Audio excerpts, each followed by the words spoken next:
ప్రార్థన చేసుకుందాం. పరమందున్న మా కన్న తండ్రి, మమ్మలను ఎంతగానో ప్రేమించిన మా గొప్ప దేవ, మీకు కృతజ్ఞత స్తోత్రములు నాయన. ఈ యొక్క మధ్యాహ్న కాల సమయమందు మీరు ఇచ్చినటువంటి మహాకృపను బట్టి వందనములు తెలియజేయచ్చు. పరిశుద్ధ గ్రంథంలో వ్రాయబడినటువంటి విషయాలను గూర్చి ఈ యొక్క సమయమందు ఆలోచన చేయవలసి ఉంటుండగా దేవా, మీరే మాకు తోడుగా ఉండి నడిపించి సహాయం చేయమని కోరుకుంటున్నాం తండ్రి. మీ యొక్క మాటల ద్వారా మా యొక్క ఆత్మీయ జీవితాలను సరిచేసుకుంటూ వాక్యానుసారమైనటువంటి జీవితాలను కలిగి బ్రతకటానికి మీరే మాకు కృప చూపించి నడిపించమని కోరుకుంటూ, ఈ యొక్క వీడియోను వీక్షిస్తూ ఈ యొక్క మాటలు వింటున్నటువంటి ప్రతి ఒక్కరి ఆత్మీయ జీవిత మనోనేత్రములను తెరవమని కోరుకుంటూ, క్రీస్తు నామమున ఈ చిన్ని ప్రార్థన మనవులు సమర్పించి వేడుకుంటున్నాము తండ్రి. ఆమేన్.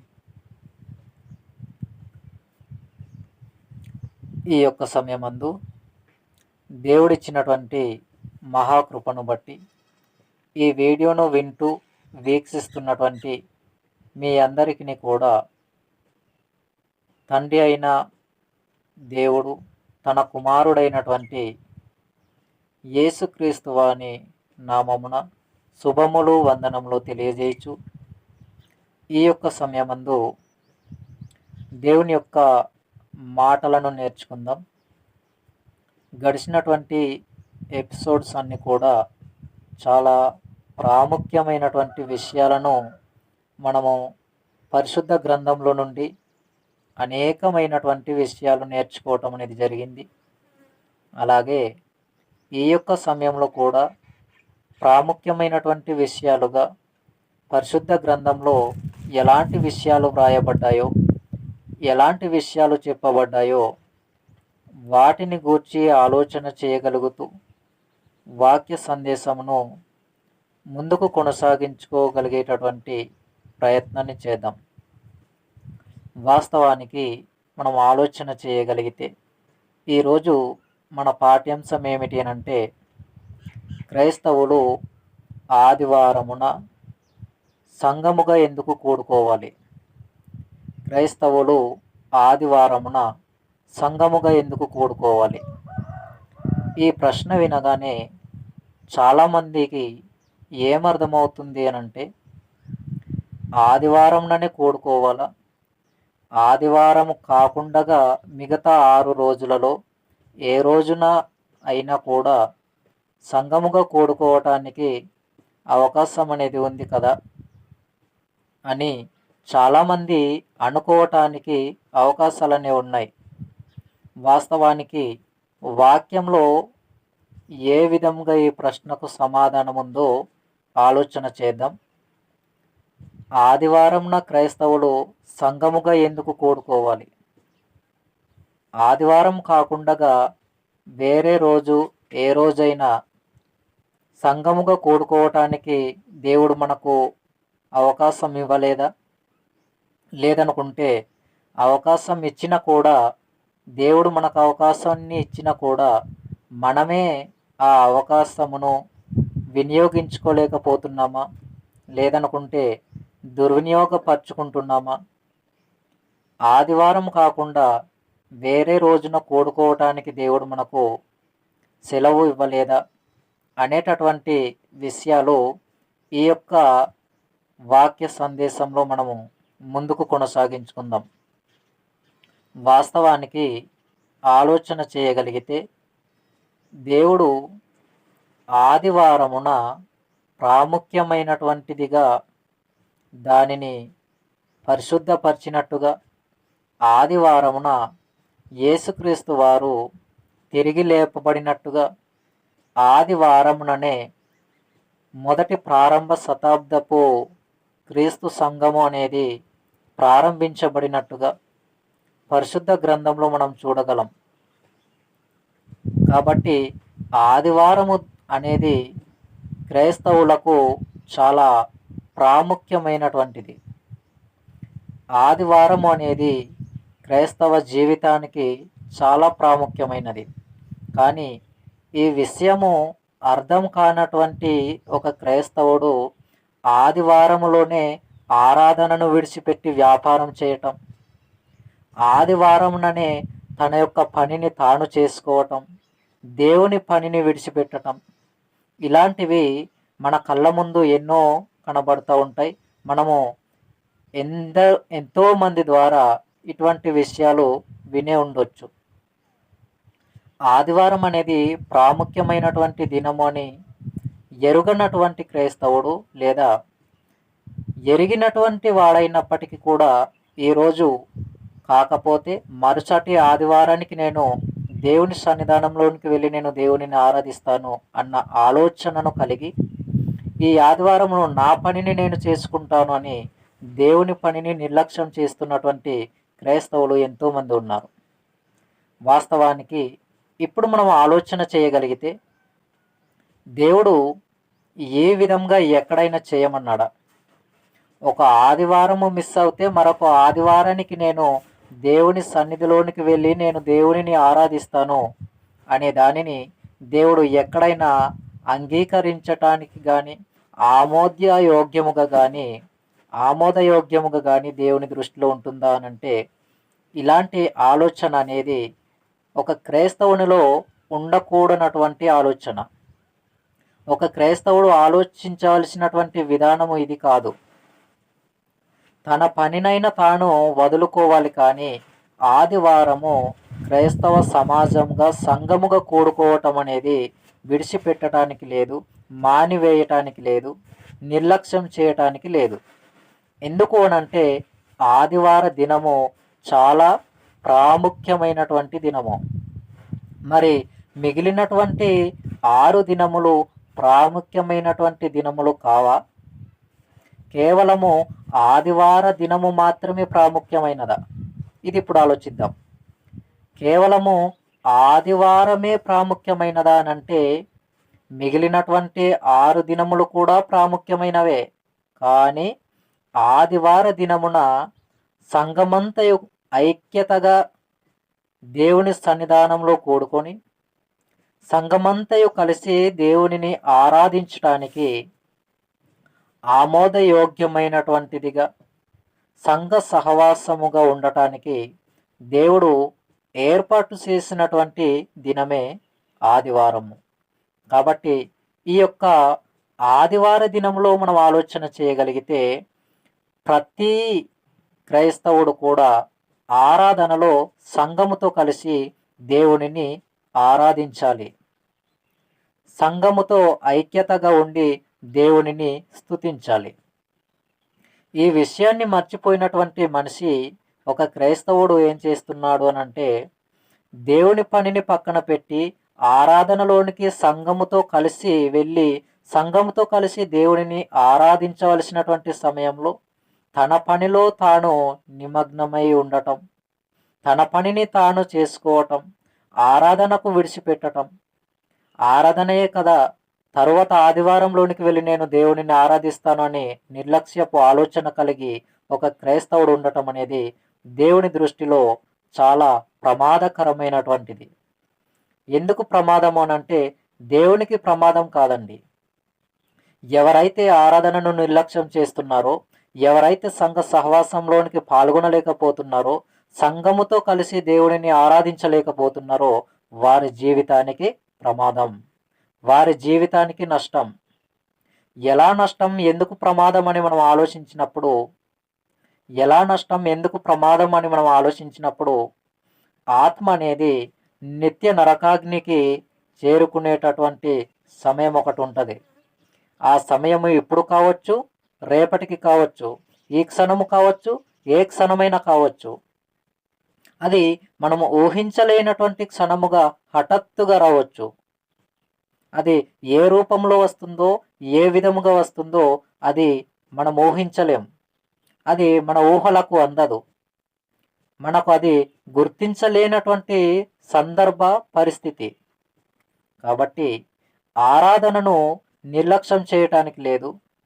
ఏదో అనారోగ్య పరిస్థితిలో ఉండి, నడవలేనటువంటి పరిస్థితిలో ఉండి, కూర్చోలేనటువంటి పరిస్థితిలో ఉండి ఆరాధనకు వెళ్ళలేకపోతున్నారు అనంటే అర్థం ఉంది.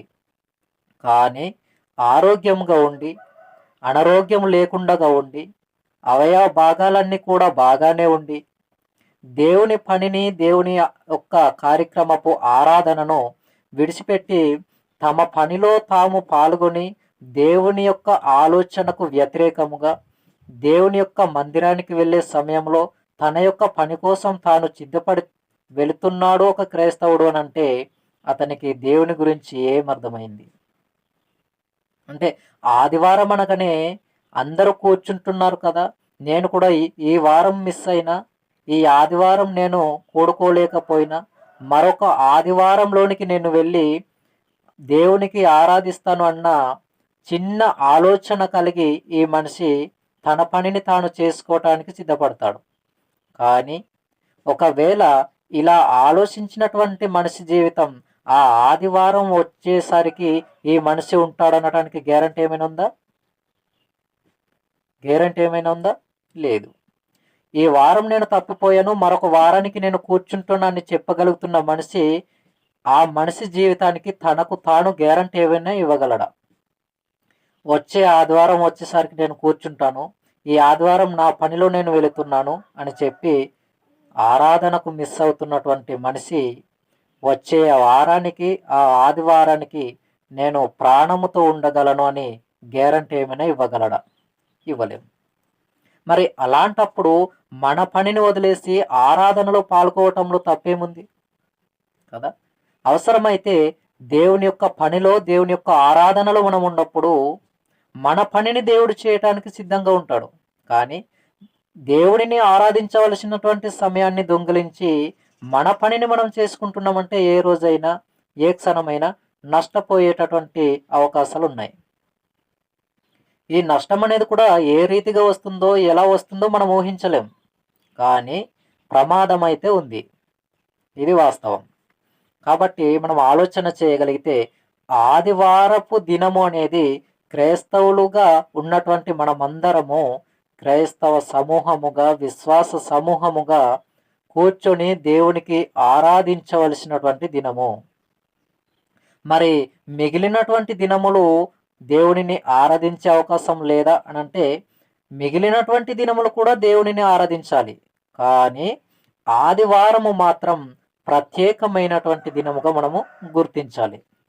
ఎందుకు ప్రత్యేకమైనటువంటి దినము అని మనం ఆలోచన చేసినప్పుడు ఆదివారము దినముననే మొదటి శతాబ్దపు క్రైస్తవ్యము లేదా సంఘము ప్రారంభించబడింది. అపోస్తలుల కార్యంలో 2వ అధ్యాయంలో మనం చూసినప్పుడు సంఘ ప్రారంభం అనేది ఆదివారము దినముననే, పెంతెకోస్తు దినముననే, పెంతెకోస్తు అనేటటువంటి పండుగగా ఆ రోజున పిలువబడింది. కాబట్టి ఆదివారానికి ప్రాముఖ్యమైనటువంటి ఆలోచనను మనం ఇవ్వగలగాలి. ఆదివారంలో మనం కూర్చొని దేవునిని ఆరాధించగలగాలి.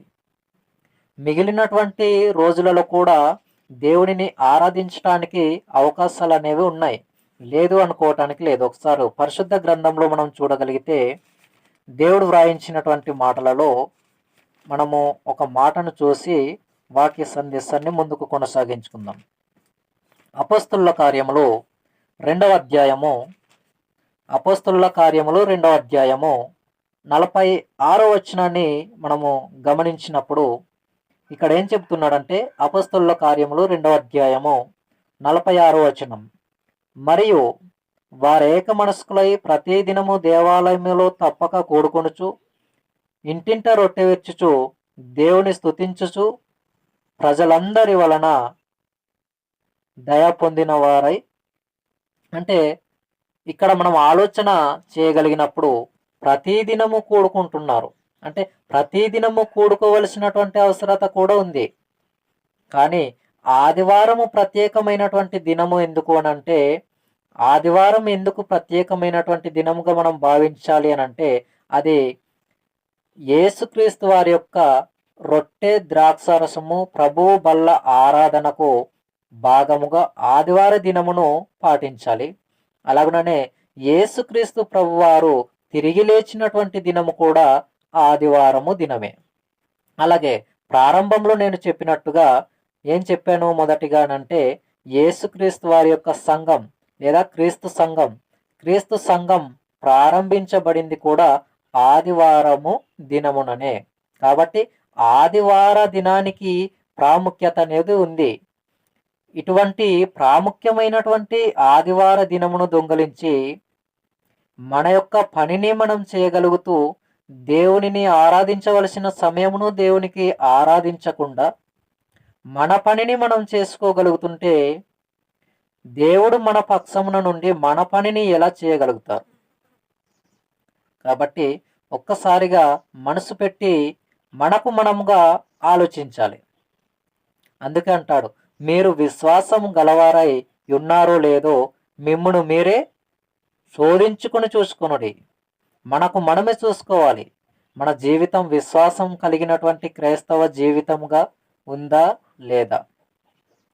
ఎదుటివారి విశ్వాసమును పరీక్షించడం కాదు, మన జీవితము దేవుని యందు ఉన్నదా లేదా, మనము విశ్వాసం కలిగి ఉంటున్నామా లేదా? మొదటిగా ఇది మనము గమనించి ఆలోచించి పరీక్షించుకోవలసినటువంటి ప్రాముఖ్యమైనటువంటి దినము లేదా సమయము ఈ ఆదివారం అనేది. అందుకే బల్లారాధనలో మనము పాల్గొంటున్నప్పుడు పరిశీలన చేసుకోవలసినటువంటి అవసరత ఉన్నట్టుగా గ్రంథంలో మనం చూడగలం.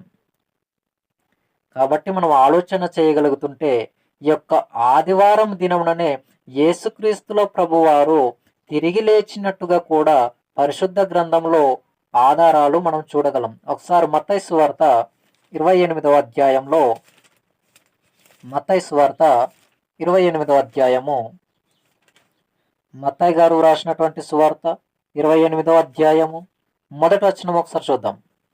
మత్తయి సువార్త 28వ అధ్యాయం మొదటి వచనం. విశ్రాంతి దినము గడిచిపోయిన తరువాత ఆదివారమున తెల్లవారుచుండగా, ఇక్కడ చూడండి, విశ్రాంతి దినము గడిచిపోయిన తరువాత ఆదివారమున తెల్లవారుచుండగా. ఎప్పుడు విశ్రాంతి దినం అంటే శనివారం గడిచిపోయింది, తర్వాత ఆదివారము తెల్లవారుతుంది. అంటే ఈ ఆదివారం అనేది ప్రారంభ దినము. ఆది అనగా ప్రారంభము, ప్రారంభ దినము. కానీ చాలామంది అపార్థం చేసుకున్నటువంటి వాళ్ళు ఏమని మాట్లాడతారు, ఎలా ఆచరిస్తారు, ఎలా పాటిస్తారు, ఎలా అనుసరించగలుగుతున్నారు అని అంటే, ఆదివారం అనగా 7వ దినము. 6 దినములు మా పనంతటిలో మీరు మమ్మలను కాపాడి 7వ దినమున మిమ్మల్ని స్తుతించటానికి ఆరాధించటానికి మాకు సమయమును ఇచ్చారు తండ్రి, మీకు వందనాలు అని ప్రార్థించేవాళ్ళు, లేదా ఆ విధమైనటువంటి ఆలోచన కలిగి తమ యొక్క భావనను కలిగినటువంటి వారు ఎంతోమంది ఉన్నారు. కానీ ఇక్కడ పరిశుద్ధ గ్రంథంలో ఆదివారము అనేది మొదటి దినము, 7వ దినము అని అనుకోవటానికి లేదు, అనటానికి లేదు, అలా పాటించటానికి కూడా పరిశుద్ధ గ్రంథంలో ఆధారాలు లేవు.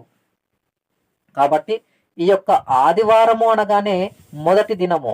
ఈ మొదటి దినముననే మనం ఏం చేయాలి అని అంటే, దేవునిని ఆరాధించేటటువంటి కార్యక్రమమును క్రైస్తవ జీవితాన్ని కలిగినటువంటి మనలో ఆలోచన కలిగి ఉండాలి. ఇది ప్రాముఖ్యమైనటువంటి విషయముగా పరిశుద్ధ గ్రంథంలో మనము అనేకమైనటువంటి విషయాలను మనం చూడగలం. ఇప్పుడు మార్కు సువార్త 16వ అధ్యాయంలో మరొక మాట చూద్దాం. మార్కు సువార్త 16వ అధ్యాయం 2వ వచనం. మార్కు సువార్త 16వ అధ్యాయం 2వ వచనంలో ఇక్కడ మనం ఏం చూస్తామంటే, 16వ అధ్యాయము మార్కు సువార్త 16వ అధ్యాయము 2వ వచనంలో మనం చూస్తున్నాం, వారు ఆదివారమున పెందలకడ లేచి బయలుదేరి సూర్యోదయమైనప్పుడు సమాధి యొద్దకు వచ్చుండగా. మరలా ఆదివారమున పెందలకడ లేచి, ఇక్కడ మొదటి వచనం నుండి మనం చూడగలిగితే, విశ్రాంతి దినము గడిచిపోగానే మగ్దలేని మరియయు, యాకోబు తల్లి అయిన మరియయు, సలోమియు వచ్చి ఆయనను పూజింపవలనని సుగంధ ద్రవ్యములు కొనిరి. ఆయనకు పూయవలనని సుగంధ ద్రవ్యములను కొనిరి. వారు ఆదివారమున పెందలకడనే లేచి బయలుదేరి సూర్యోదయమైనప్పుడు సమాధి యొద్దకు వచ్చుండగా. ఆదివారమును మరలా ఇవన్నీ వింటున్నప్పుడు, ఇవన్నీ చదువుచున్నప్పుడు మనకేమర్థమవుతుంది, మనకేమర్థం కావాలి అని అంటే, ఆదివారం అనేది క్రైస్తవులకు చాలా చాలా ప్రాముఖ్యమైనటువంటి దినము. ఆదివార దినమున మన యొక్క సొంత పని ఎటువంటిది ఉన్నప్పటికీ ఆ రోజున మన యొక్క పనిని విడిచిపెట్టాలి, కానీ దేవునిని ఆరాధించే కార్యక్రమాన్ని మనం విడిచిపెట్టడానికి లేదు. ఇది ఆదివార దినమున ఉన్నటువంటి ప్రత్యేకత. ఆదివార దినంలో మనం అనుసరించవలసినటువంటి ప్రాముఖ్యమైనటువంటి క్రైస్తవ జీవితం. ఒక క్రైస్తవుడు ఎలా ఉండాలి అని అంటే, ఆదివారము అనగానే ముందుగానే సిద్ధపడి ఆరాధనలోనికి వెళ్ళి దేవునిని ప్రార్థనతో ప్రారంభించుకున్నటువంటి ఒక నూతన జీవితాన్ని కలిగినటువంటి వ్యక్తిగా ఉండాలి. కాబట్టి మనం ఆలోచన చేయగలుగుతుంటే పరిశుద్ధ గ్రంథంలో ఆదివార దినానికి ప్రాముఖ్యము అనేటటువంటి విషయము చాలా విషయాలు గ్రంథంలో పరిశుద్ధ లేఖనాల్లో మనం చూడగలుగుతూ ఉన్నాం. మరొక మాట చూద్దాం. లూకాసు వార్త 24వ అధ్యాయము. లూకాసు వార్త 24వ అధ్యాయంలో మరొక మాట చూద్దాం. లూకాసు వార్త 24వ అధ్యాయము మొదటి వచనం. లూకాసు వార్త 24వ అధ్యాయము మొదటి వచనం. ఆదివారమున తెల్లవారుచుండగా, ఇక్కడ కూడా అదే మాట మనం చూస్తున్నాం. ఆదివారమున తెల్లవారుచుండగా ఆ స్త్రీలు తాము సిద్ధపరిచిన సుగంధ ద్రవ్యములను తీసుకొని సమాధి వద్దకు వచ్చి, మరల ఆదివారంన ఎందుకు యేసుక్రీస్తుల ప్రభువు తిరిగి లేచినటువంటిది ఎప్పుడు అనంటే ఆదివారము. అదే అంటున్నాడు ఇక్కడ.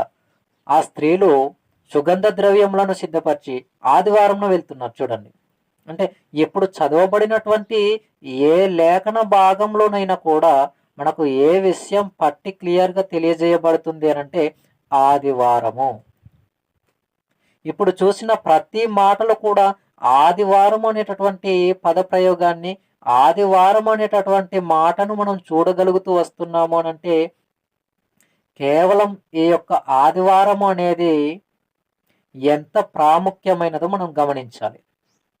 ఎందుకు ఇంత ప్రాముఖ్యమైనదంటే యేసుక్రీస్తు వారు తిరిగి లేచినటువంటి దినమే ఆదివారము, ప్రారంభ దినము. వారములో మొదటి దినమే ఆదివారము. వారములో 7వ రోజు ఆదివారం కాదు. చాలామంది అభిప్రాయం అలానే ఉంది. 6 రోజులు మాకు మా పనంతటిలో కాపలాగా ఉండి 7వ దినమున మేము విశ్రమిస్తున్నామని చాలామంది అనుకుంటున్నారు. కానీ 6వ దినము కాకుండా 7వ దినము కాకుండా ఇక్కడ మనం చూడగలిగితే ప్రారంభపు దినమే ఆదివారము.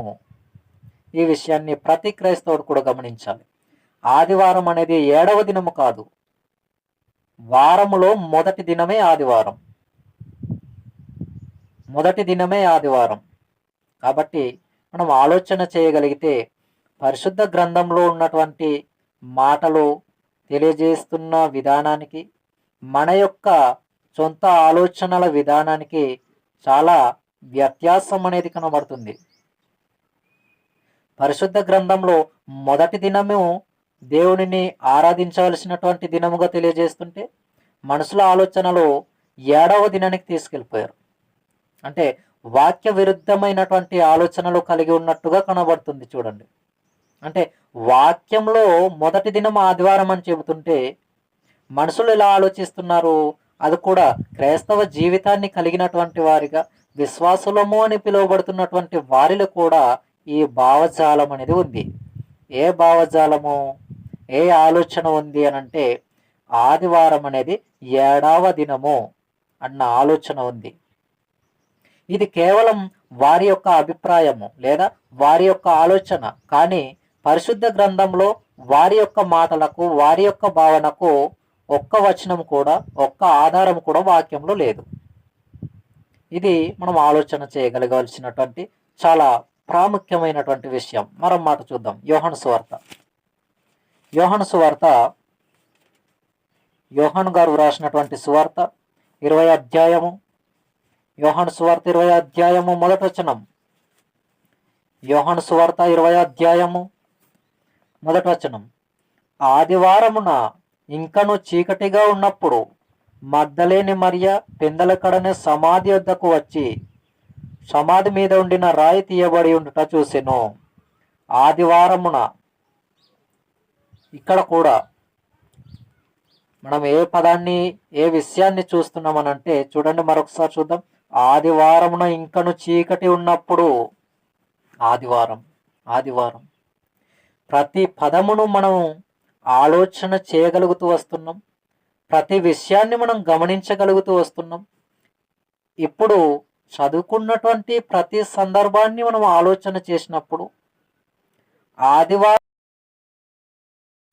ఇప్పుడు చదువుకున్నటువంటి ప్రతి సందర్భంలో కూడా ఆదివారము అనేటటువంటి పద ప్రయోగం జరిగింది. ఈ ఆదివారం అనేది క్రైస్తవ జీవితానికి చాలా చాలా ప్రాముఖ్యమైనటువంటి దినము. ఈ దినమును మనము విడిచిపెట్టి, ఈ దినాన్ని మనము ప్రక్కన పెట్టి, దేవునిని ప్రాముఖ్యముగా ఆరాధించవలసినటువంటి దినమును విడిచిపెట్టి మన సొంత పనిని చేయటానికి మనం ఇష్టపడుతున్నాము అని అంటే మన క్రైస్తవ జీవితాన్ని, మన విశ్వాస జీవితాన్ని దేవునికి మనం ఇవ్వగలుగుతున్నామా లేదా అనేటటువంటి విషయాన్ని తప్పకుండా మన జీవితాన్ని మనము పరిశీలన చేసుకోవలసినటువంటి వారముగా ఉండాలి. కేవలము ఆదివారము దినముననే కాదు, ప్రతిదినము కూడా క్రైస్తవ జీవితం అనేది దేవునిలో విశ్వాసము కలిగి ఆత్మీయత జీవితాన్ని కాపాడుకుంటూ దేవుని యందు భయమును భక్తిని కలిగి ఒక క్రైస్తవుడు బ్రతకవలసినటువంటి వారిగా ఉండాలి. ఇది పరిశుద్ధ గ్రంథంలో మనము నేర్చుకున్నటువంటి సారాంశం.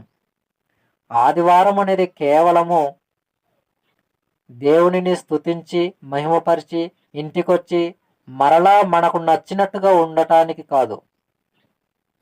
దేవుని మందిరంలోనికి వెళ్ళిన, దేవుని మందిరంలో నుండి బయటకు వచ్చిన ఒక క్రైస్తవ జీవితం అనేది ప్రత్యేకమైనటువంటిదిగానే ఉండాలి.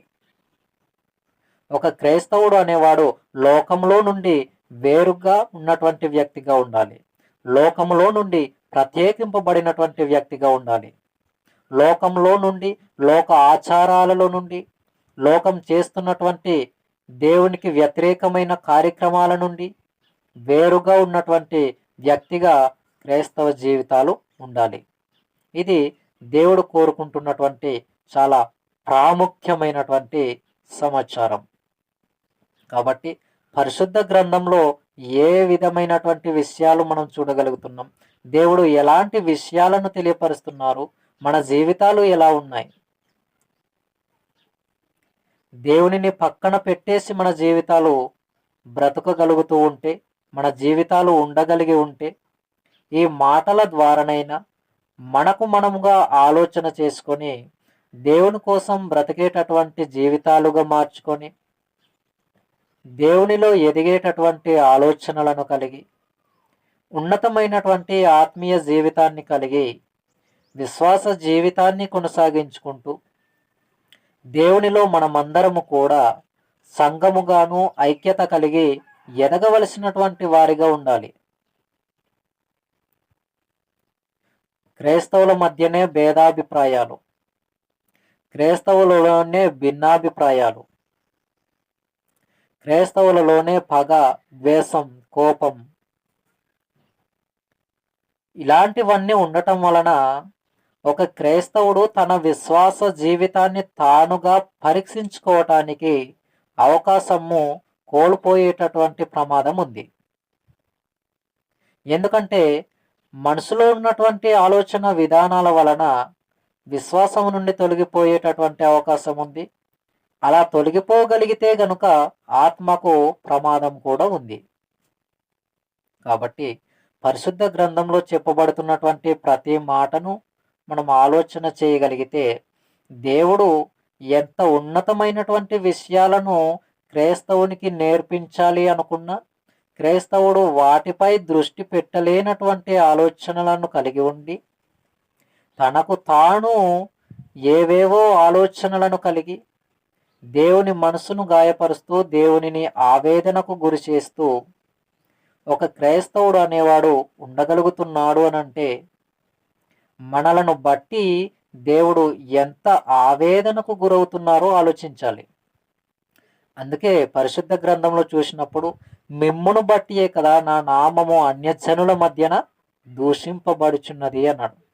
అంటే మనము చేసేటటువంటి దేవునికి వ్యతిరేకమైన కార్యక్రమములను బట్టి, దేవుని ఆలోచనలకు మించిన చెడు ఆలోచనలను కలిగి ఉంటున్న మనలను బట్టి దేవుడు చింతించవలసినటువంటి అవసరత వచ్చిందండి. దేవుడు మనలను గూర్చి ఆలోచిస్తూ బాధపడవలసినటువంటి అవసరత వచ్చింది. ఎందుకు అనంటే మన జీవితాలు దేవుడు కోరుకుంటున్నట్టుగా లేదు కనుక. మనము కోరుకుంటున్నట్టుగా మనకు నచ్చినట్టుగా మనం బ్రతుకుతున్నాము, కానీ దేవుడు కోరుకుంటున్నట్టుగా దేవునికి నచ్చినట్టుగా మన క్రైస్తవ జీవితాలు లేవు. ఇది ప్రాముఖ్యమైనటువంటి విషయం. ఒకవేళ దేవుడు కోరుకుంటున్నట్టుగా దేవునికి నచ్చినట్టుగా మన జీవితాలు ఉంటే మన జీవితాలలో దేవునికి స్థానం అనేది ఉన్నట్టే. కానీ దేవుని యొక్క ఆలోచనలకు వ్యతిరేకమైనటువంటి ఆలోచనలు కలిగి మనం బ్రతుకుతున్నామంటే దేవుని కోసం మనం ఆలోచించటం లేదు, దేవునిని మనము పక్కన పెట్టేశాం. ఒక్క మాటలో చెప్పాలంటే దేవునికి లెక్క చేయట్లేదు అని అర్థం. కాబట్టి దేవుని గురించి ఆలోచించవలసినటువంటి సమయం ఎప్పుడొస్తుంది మనకు? సాధారణంగా మనం ఆలోచన చేయగలిగితే ఏదైనా శ్రమ వచ్చినప్పుడు, ఏదైనా కష్టం వచ్చినప్పుడు, ఏదైనా నష్టం వచ్చినప్పుడు, లేదా ఏదైనా అవసరము మనకు వచ్చినప్పుడు దేవుడు బాగా గుర్తుకు వస్తాడు. అటు తర్వాత మన అవసరం తీరిపోయినప్పుడు, లేదా మన సమస్యకు పరిష్కారం వచ్చినప్పుడు, మన శ్రమ నుండి మనం విడుదల పొందినప్పుడు మరలా మామూలే, దేవునిని మరల పక్కన పెట్టేస్తాం. దేవుడంటే ఎవరో తెలియదు, దేవుని కోసం ఎలా బ్రతకాలో తెలియదు, కానీ క్రైస్తవుడన్న పేరు మాత్రం ఉంటుంది. బాగా వినాలి. దేవుని కోసం ఎలా బ్రతకాలో తెలియదు, దేవుని కోసం ఎలాంటి ఆలోచనలను కలిగి ఆత్మీయంగా ఎదగాలో తెలియదు. ఒకవేళ తెలిసినా వాటిని గూర్చి క్రైస్తవుడు ఆలోచించడు. అంటే లోకములో కంటికి కనిపిస్తున్న వాటి నెలను కావాలనుకోవటం, లోకంలో ఇదే నా స్థిరత్వ జీవితం అని భావించటం, అది చేయాలి, ఇది చేయాలి, దానిని సాధించాలి, దీనిని సాధించాలి అని ఎన్నో విభిన్నమైనటువంటి దేవుని ఆలోచనలకు భిన్నాభిప్రాయములను కలిగి ఉన్నాడండి నేటి క్రైస్తవుడు. ఈ విధంగా ఉండటాన్ని బట్టే దేవునికి దూరంగా క్రైస్తవ జీవితాలు ఉన్నాయి. ఇలా దేవునికి దూరంగా క్రైస్తవ జీవితాలు ఉండబట్టే దేవుని యొక్క ఆలోచనలకు మనము అంతు చిక్కనటువంటి వారిగా ఉంటున్నాం.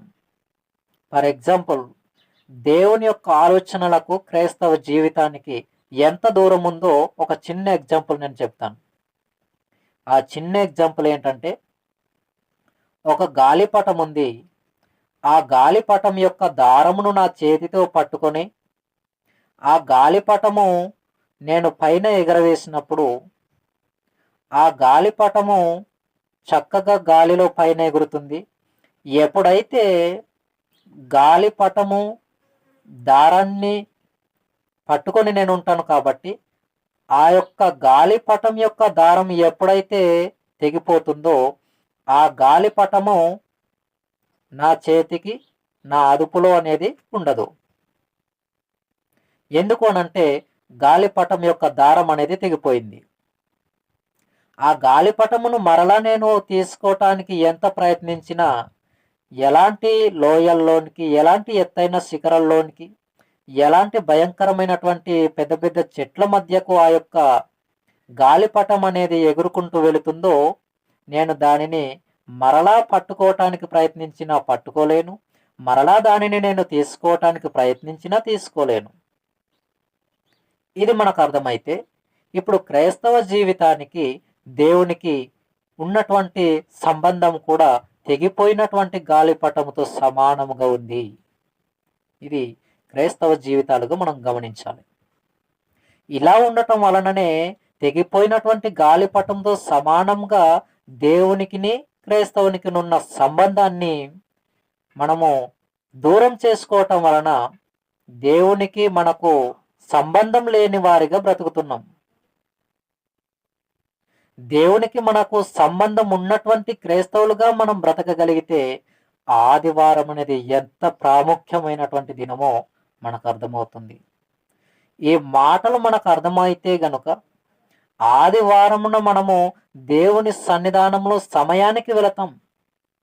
దేవునిని ఆరాధించాలి అనగానే మనకు ఏం అర్థం అవ్వాలంటే, ఆరాధన అనగానే కేవలము పాటలు, వాక్యము ఈ రెండింటికి నేను వెళితే సరిపోతుంది, మొదటి ప్రారంభ ప్రార్థనకు లేకపోయినా పర్వాలేదు అనుకోవటానికి లేదు. ఒక క్రైస్తవుని యొక్క జీవితం ఎలా ఉండాలంటే, ఆరాధన సన్నిధికి వెళుతున్నాము, దేవునిని ఆరాధించడానికి వెళుతున్నాము అంటే ప్రారంభ ప్రార్థనలో నుండి ఒక క్రైస్తవుడు ఆరాధనలో పాల్గొవాలి, ఒక ఆరాధనలో ఉండాలి. ఆరాధన అనగానే మనకు అర్థం కావాలి. ప్రార్థన ఉంటుంది, వాక్యం ఉంటుంది, కానుక సమర్పణ ఉంటుంది, ఆత్మతో సత్యముతో జరుగుతున్నటువంటి ఆరాధన సంఘ సహవాసంలో జరుగుతుంది. కాబట్టి వీటన్నింటిలో కూడా మనము పాల్గొన్నటువంటి వారిగా ఉండగలిగితేనే క్రైస్తవునికి ఆరాధన కార్యక్రమం అంటే ఏంటో అర్థమైనట్టు. ఒకదానికి మిస్ అయి మరొక దానిని మనం పాల్గొనటానికి ఇష్టపడుతున్నామంటే క్రైస్తవునికి ఆరాధన విధానం అర్థం కాలేదు, లేదా ఆరాధనను నిర్లక్ష్యం చేసేటటువంటి ఆలోచనను ఆ వ్యక్తి కలిగి ఉన్నాడు అని అర్థం. కాబట్టి మనం ఆలోచన చేయగలుగుతుంటే ఆదివార దినపు ఆరాధన అనేది చాలా చాలా ప్రాముఖ్యమైనటువంటి దినము. మరొకసారి పునరుద్ధరణ మరలా ఆలోచిద్దాం. ఆదివారం ఎందుకు ప్రాముఖ్యమైనది అని అంటే, ఆదివారం ఎందుకు ప్రాముఖ్యమైనటువంటి దినము క్రైస్తవులకు అని అంటే, ఇప్పుడు మరొకసారి ఆలోచన చేసి ముగించుకుందాం. వాస్తవానికి ప్రాముఖ్యముగా మనం ఆలోచన చేసినప్పుడు యేసుక్రీస్తు వారి యొక్క